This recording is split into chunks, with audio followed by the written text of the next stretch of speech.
ओम नमः शिवाय। हेलो दोस्तों, आज के वीडियो में बताऊंगा कि जीवन में बिल्कुल भी ना करें 5 चीज़ों की इच्छा, वरना हमेशा रहेंगे दुखी और होगी पद प्रतिष्ठा की हानि। श्री कृष्ण ने गीता एक श्लोक में बताया कि अगर व्यक्ति को खुशहाल जीवन जीना है तो किन चीज़ों की इच्छा का मोह त्याग देना चाहिए। हिंदू धर्म की पवित्र ग्रंथों में से एक श्रीमद् भागवत गीता को माना जाता है। भगवान श्री कृष्ण ने कुरुक्षेत्र में महाभारत के युद्ध के दौरान अर्जुन को गीता का संदेश सुनाया था। बता दें, श्रीमद् भागवत गीता में भक्ति योग, कर्म योग, ऐश्वर्यवाद, ज्ञान योग का बहुत ही खूबसूरत तरीके से वर्णन किया गया है। गीता में मानव जीवन से संबंधित कई समस्याओं का हल भी बताया गया है। व्यक्ति के जीवन में जब कोई समस्या आती है तो उसका हल ढूंढने की बजाय वे भागने लगता है।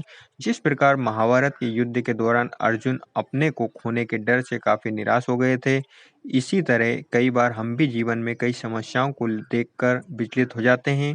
ऐसे में श्रीमद् भागवत गीता आपके काम आ सकती है। भगवान कृष्ण ने गीता के माध्यम से व्यक्ति को सुखी जीने के कई तरीके बताए हैं। ऐसे ही उन्होंने ऐसी 4 चीज़ों के बारे में बताया है जिसकी इच्छा व्यक्ति को कभी नहीं करनी चाहिए। उससे उसको कष्टों का भागीदारी बनना पड़ता है। तो आइए वो कौन-सी चीज़ें हैं उनको जानते हैं। अब तक आपने चैनल को सब्सक्राइब नहीं किया तो सब्सक्राइब कर लीजिए और बेल आइकन के बटन को दबाना ना भूलिए। चलिए वीडियो स्टार्ट करते हैं। परान्न च परद्रव्यं तथैव च प्रतिग्रहं परस्त्रीं परनिन्दां च मनसा अपि विवर्जते। अर्थात पराया अन्न, पराया धन, पराया दान, पराई स्त्री और दूसरों लोगों की निंदा, इनकी इच्छा मानव को कभी नहीं करनी चाहिए। पराया अन्न, श्री कृष्ण कहते हैं कि व्यक्ति को अगर अपना या फिर घर के सदस्यों का पेट भरता है तो खुद मेहनत करके कमाए गए पैसों से खरीद कर भरें।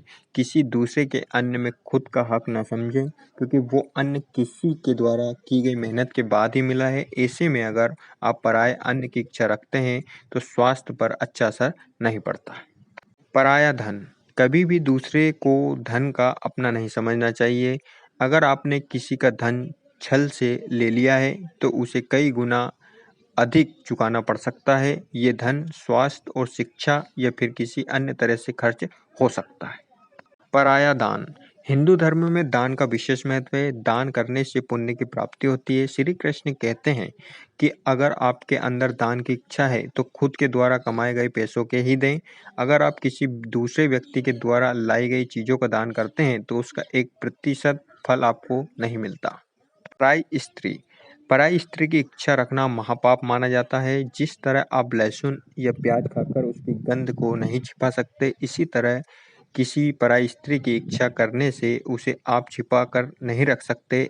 ऐसे में आप अपने मन और भावनाओं में नियंत्रण रखें, जिससे खुद के साथ घर वालों का सिर कभी झुके ना। दूसरों की निंदा ना करें, श्री कृष्ण कहते हैं कि व्यक्ति को कभी भी दूसरों की निंदा नहीं करनी चाहिए। इससे वे दूसरों के ही नहीं बल्कि खुद का नुकसान करता है। निंदा से किसी भी मनुष्य की बर्बादी शुरू हो सकती है। वे दूसरों के सामने बुरा साबित हो सकता है। इसके साथ ही उसके ऊपर किसी भी तरह का विश्वास, प्रेम नहीं रखते हैं। इसलिए दोस्तों, ये 5 बातें आप हमेशा अपने जीवन में याद रखें और इसका पालन करें। अगर आपको वीडियो अच्छी लगी हो तो like, share and comments and subscribe करना ना भूलें। Thank you so much all of you.